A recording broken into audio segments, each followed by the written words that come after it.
अब हम ये देखते हैं कि 1760 से लेकर के 1860 तक हो क्या रहा है, क्योंकि 1861 में हो जाता है अमेरिकन सिविल वार। ठीक है, अब ये क्यों हो रहा है उसे समझने के लिए थोड़ा हम समझते हैं कि आखिर चल क्या रहा है, इस दौरान क्या हुआ जिसकी वजह से 1861 में अमेरिकन सिविल वार आ जाता है। तो होता क्या है कि जो ऊपर की जो नॉर्दर्न कॉलोनीज हैं इसमें इंडस्ट्रियलाइजेशन आता है सबसे पहले, और जब इंडस्ट्रियलाइजेशन आता है तो जो लेबर होता है उसका कंडीशन बेहतर होने लगता है धीरे धीरे। स्लेवरी ये लोग अबॉलिश करने की बात करते हैं कि अब हम स्लेवरी को अबॉलिश कर देते हैं। लेकिन जो ये साउदर्न कॉलोनीज है, नीचे वाली जो कॉलोनीज हैं, ये लार्जली प्लांटेशन पे डिपेंड करते हैं। यहाँ पर अभी भी खेती बाड़ी चल रहा है, और खेती बाड़ी में चाहिए स्लेव लेबर, सस्ता लेबर मिल जाएगा उनको। जब सस्ता मिलेगा तो क्यों वो लोग पैसा खर्च करें, क्यों स्लेव्स को हटाएं। तो ये लोग कहते हैं कि हमें स्लेव्स चाहिए, और ऊपर वाले लोग कहते हैं कि हमें स्लेव्स नहीं चाहिए और स्लेवरी को अबॉलिश कर देना चाहिए। फिर ये लोग इधर मूव करते हैं, बाकी कॉलोनीज़ को कहते हैं कि आप हमसे जुड़ जाइए। और ये फोर्सफुल नहीं था, ये था कि बाकी कॉलोनीज अपनी मर्जी से इसके साथ एक कॉन्फेडरेशन बना रही थी ताकि एक इंडिपेंडेंट यूएस की स्थापना हो सके, यूनाइटेड स्टेट्स बन सके, एक यूनियन ऑफ स्टेट्स बन सके। और ये साउदर्न तरफ भी मूव करते हैं, इस तरफ भी। तो धीरे धीरे जब मूवमेंट होता है तो देखते हैं 1860 में आते आते कुछ ऐसा कंडीशन हो जाता है कि जो रेड वाला पार्ट दिख रहा है इस सब में आ जाता है, इस सब में स्लेवरी अलाउड है। और इस जो ग्रीन वाला पार्ट है, ग्रे वाला पार्ट एक्चुअली, इस ग्रे वाले पार्ट में भी स्लेवरी अलाउड है, और इधर कहते हैं स्लेवरी को अबॉलिश कर देते हैं इस इलाके में। तो अब दो किंगडम बटा हुआ है, एक तरफ स्लेवरी अलाउड नहीं है और एक तरफ स्लेवरी अलाउड है। ठीक है, ये डिवीज़न चल रहा है इस दौरान। तो अब्राहम लिंकन आने लगते हैं, प्रेसिडेंट बनने वाले होते हैं, तो उस दौरान कहते हैं कि हम स्लेवरी को अबॉलिश कर देंगे, क्योंकि ये 4 मिलियन पॉपुलेशन इधर, एक्चुअली 4 बिलियन नहीं, 4 मिलियन पॉपुलेशन इधर है। 40 लाख लोग हैं जो स्लेव्स हैं इधर, बच्चे हैं, औरतें हैं, बूढ़े हैं, जो भी है, नवयुवक हैं, सब इधर आ गए हैं, ये सब स्लेव्स हैं। तो कहते हैं अब्राहम लिंकन आने वाले कहते हैं कि हमें काम करते स्लेवरी को अबॉलिश कर देंगे। हालांकि अब्राहम लिंकन को पता होता है कि ये लोग हमें सपोर्ट नहीं करेगा जब स्लेवरी को अबॉलिश करेंगे। तो वो कहते हैं स्लेवरी को अबॉलिश नहीं करेंगे, हम स्लेवरी को कुछ हद तक कंट्रोल करने की कोशिश करेंगे ताकि फेज मैनर में हम उसे पूरी तरह से स्लेवरी को हटा पाएँ। तो अल्टीमेटली जो बात है कि वो अब्राहम लिंकन की जो पार्टी है, रिपब्लिकन पार्टी, वो कहती है कि हम स्लेवरी को धीरे धीरे फेज मैनर में अबॉलिश करेंगे। और ये जो लोग प्लांटेशन वाले लोग हैं ये कहते हैं कि हम तो यार अबॉलिश करने नहीं देंगे, हमें स्लेव्स चाहिए। और स्लेव्स हैं कौन, वो अफ्रीकन कंट्री से लाए हुए स्लेव्स हैं यहाँ पे। इनके पास वोटिंग राइट्स वगैरह कुछ भी नहीं है।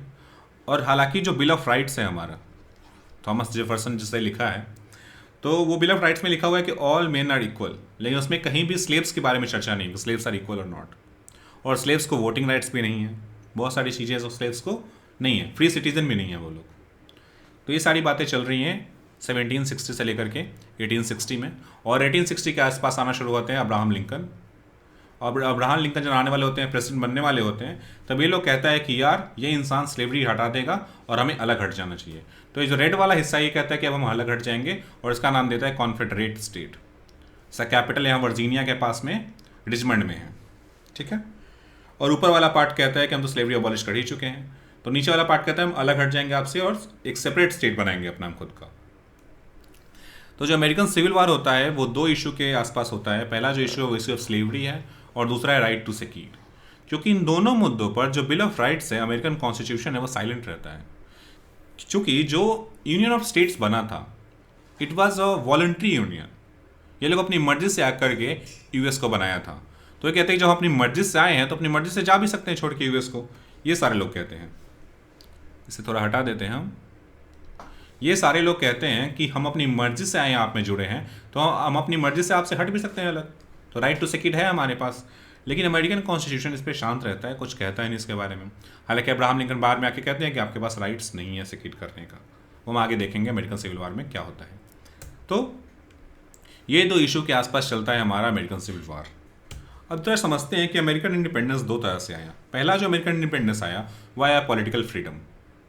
जब इन्होंने अमेरिकन वार ऑफ इंडिपेंडेंस लड़ाई करी 1783 में, तो इनको मिला पॉलिटिकल फ्रीडम, जहाँ पे अपना खुद का ये पॉलिटिकल इंस्टीट्यूशंस बना सकते हैं, जहाँ पे ब्रिटिश गवर्नमेंट को भगा दिया इन लोगों ने और बोला कि आज से हम शासन करेंगे यहाँ पे, और एक डेमोक्रेटिक गवर्नमेंट की स्थापना करते हैं। हालांकि यहाँ पे सोशल इक्वलिटी नहीं आता है, और किसी भी डेमोक्रेटिक को फुली डेमोक्रेटिक तब तक नहीं कहेंगे जब तक उसमें सोशल फ्रीडम और पॉलिटिकल फ्रीडम दोनों ना हो, और जुडिशियल फ्रीडम भी ना हो। इन तीनों तरह का फ्रीडम को जब हम एकोमोडेट करते हैं, जब हम कल्मिनेट करते हैं, तब हमारे पास आता है एक प्रॉपरली डेमोक्रेटिक कंट्री। तो देख सकते हैं कि 100 साल के अंदर एक दूसरा युद्ध शुरू हो जाता है यूएस के अंदर सोशल फ्रीडम के लिए, और ये दो इशूज़ के आसपास घूमता है, पहला है स्लेवरी और दूसरा है राइट टू सेकीड। और यही जो झगड़ा है नॉर्दर्न और साउदर्न स्टेट्स का अमेरिका के अंदर ही, उसे हम कहते हैं अमेरिकन सिविल वार, जो ख़त्म होता है 1865 में। ठीक है, तो जैसा कि हमने डिस्कस किया है अभी तक कि अमेरिकन सिविल वार जो है वो एक डिस्प्यूट था नॉर्दर्न स्टेट्स और साउदर्न स्टेट्स के बीच में, और उसका इशू दो मेजर इशू था। अब नॉर्दर्न और साउदर्न स्टेट्स क्या है उसे देख लेते हैं एक बार, कि ये जो ऊपर वाला इलाका है इसे हम बोलते हैं नॉर्दर्न स्टेट्स, और ये जो नीचे वाला इलाका है इसे हम बोलते हैं साउदर्न स्टेट्स। ठीक है, इन दोनों का झगड़ा चल रहा है। किस इशू पे चल रहा है ज़रा समझते हैं।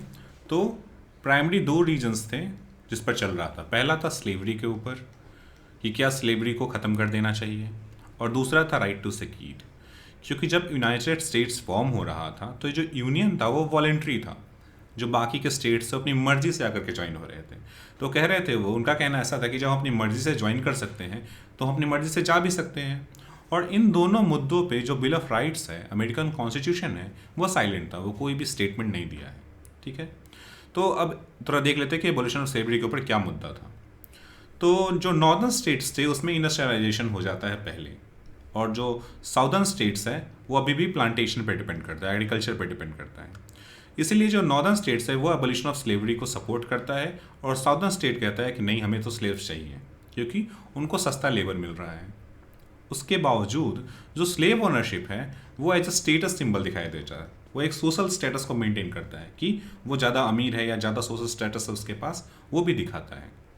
हेंस जो इकोनॉमिक और जो सोशल रोल है स्लेवरी का साउदर्न स्टेट्स में, इसके कारण जो साउदर्न स्टेट्स हैं उन्होंने अपोज किया स्लेवरी को अबॉलिश करने से। उन्होंने कहा आप स्लेवरी को अबॉलिश नहीं कर सकते हो। नॉर्दर्न स्टेट्स ने कहा कि आप अबॉलिश कर दीजिए। अब होता है कि जब ये लोग ऐसा बात चल रहा होता है तो साउदर्न स्टेट्स कहते हैं कि हम अलग हो जाते हैं। यहीं से बात आती है राइट टू सेकीड की। ये कहते हैं कि यार स्लेवरी अगर ये लोग अबॉलिश करते हैं और हम सपोर्ट कर रहे हैं तो हम अलग हो जाते हैं इनसे। तो वो कहते हैं कि हम एक ना अपना एक सेकीड करके एक अपना यूनियन बनाते हैं, खुद का एक यूनियन बना लेते हैं। तब अब्राहम लिंकन आते हैं और अब्राहम लिंकन कहते हैं कि the union of the state was voluntary, अपनी मर्जी से आप आए तो हैं स्टेट बनाने, but the states enjoy no right to secede. States के पास ये राइट नहीं है कि वो अलग हट सकते हैं। अब ऐसा क्यों हुआ? जब लिंकन आते हैं, प्रेसिडेंट बनने वाले होते हैं, तो वो कहते हैं कि हम अगर आएंगे तो स्लेवरी को अबॉलिश करने की कोशिश करेंगे इन अ फेज मैनर। हम क्या करेंगे, जो कॉज है स्लेवरी का उसे ख़त्म करने की कोशिश करेंगे। और एक कहते हैं कि हम जो साउथ वाले उसे नाराज़ नहीं करेंगे, उसे बहुत कंसोल करने की कोशिश करते हैं। लेकिन जो साउदर्न स्टेट्स थे वो काफ़ी एप्रीहेंसिव हो जाते हैं, वो भरोसा नहीं कर पाते इस लिंकन पे, और कहते हैं कि यार हम अलग हटना चाहते हैं। लिंकन आगे फिर कहते थे तुम्हें अलग हटने का राइट ही नहीं है। तब एक आर्म कॉन्फ्लिक्ट हो जाता है, एक दूसरे से लड़ाई करना शुरू कर देते हैं और अटेम्प्ट में कि हम अलग हटना चाहते हैं। अब अमेरिकन आर्मी को भेज दिया जाता है ताकि वो इन लोगों को क्रश कर सके, और इससे पैदा होता है American civil war. So the cause was lying inside the constitution of US. जब यूएस के कॉन्स्टिट्यूशन में जो प्रावधान दिया गया था वो स्लेवरी पर साइलेंट था और राइट टू सेकीड पर भी साइलेंट था। इसी के कारण अमेरिकन सिविल वॉर होता है। अब ऐसा नहीं है कि जो सिविल राइट्स मूवमेंट होता है और स्लेवरी को कम्प्लीटली अबॉलिश कर दिया जाता है सिविल राइट्स मूवमेंट के बाद, ऐसा नहीं है। बस ये होता है कि जो पहले स्लेव को एक कमोडिटी की तरह खरीदा या बेचा जाता था मार्केट में, वो ख़त्म किया जाता है। ना इनको वोटिंग राइट्स मिलता है, ना इन्हें फ्रीडम मिलता है बहुत ज़्यादा, अभी भी वैसे ही इनसे काम करवाया जाता है। और इसी को देखा जाता है कि 1950s आते आते फिर से यहाँ पे सिविल राइट्स मूवमेंट होता है यूएस में ना। और उसके बाद जो अमेरिकन सिविल वार है वो वीमेन के ऊपर भी साइलेंट रहता है। वीमेन को कोई राइट नहीं दिया जाता। इसके बाद वीमेन को राइट दिया जाता है 1920s के आसपास आते आते अमेरिका में। तो अगर कंपेयर किया जाए इंडियन कॉन्स्टिट्यूशन का, तो इंडियन कॉन्स्टिट्यूशन को एक बेहतर डॉक्यूमेंट माना जाएगा, क्योंकि 1950 में जैसे ही एक बार कॉन्स्टिट्यूशन आता है, ये ना हमें इक्वल राइट्स देता है बल्कि वीमेन डिस्क्रिमिनेशन हटा देता है, वीमेन को राइट्स देता है, कोई तरह का स्लेवरी अबॉलिश कर देता है। तो सोशल फ्रीडम देता है, पॉलिटिकल फ्रीडम देता है और इकोनॉमिकल फ्रीडम देता है, जस्टिस देता है। तो ये सारी चीज़ें इंडियन कॉन्स्टिट्यूशन एक बार में देता है। अगर हम अमेरिकन कॉन्स्टिट्यूशन का देखें तो 1783 में सिर्फ पॉलिटिकल फ्रीडम मिलता है इनको, स्लेवरी फिर भी अलाउड रहता है। उसके बाद जब अमेरिकन सिविल वार होता है 1861 के आसपास, 1861 to 65 के आसपास, तब यहाँ पे इनको हल्का सा सोशल फ्रीडम मिलता है, जहाँ पे स्लेवरी को पूरी तरह से अबॉलिश नहीं किया जाता, कहा जाता है कि आज के बाद स्लेव्स को मार्केट में खरीदा या बेचा नहीं जाएगा, उन्हें कम्युनिटी की तरह ट्रीट नहीं किया जाएगा। फिर बाद में अमेरिकन सिविल राइट्स होता है, उसमें जाकर के इनको वोटिंग राइट्स वगैरह मिलता है 1950s के आसपास। अमेरिका, अगर इंडियन कॉन्स्टिट्यूशन की बात की जाए तो एक बार में 1950 में जब ये आता है तो सारे फ्रीडम्स दे देता है। सोशल फ्रीडम देता है, पॉलिटिकल फ्रीडम देता है, जस्टिस देता है, सब कुछ एक बार में देता है। इसलिए इंडियन कॉन्स्टिट्यूशन अमेरिकन कॉन्स्टिट्यूशन से एक बेहतर डॉक्यूमेंट था।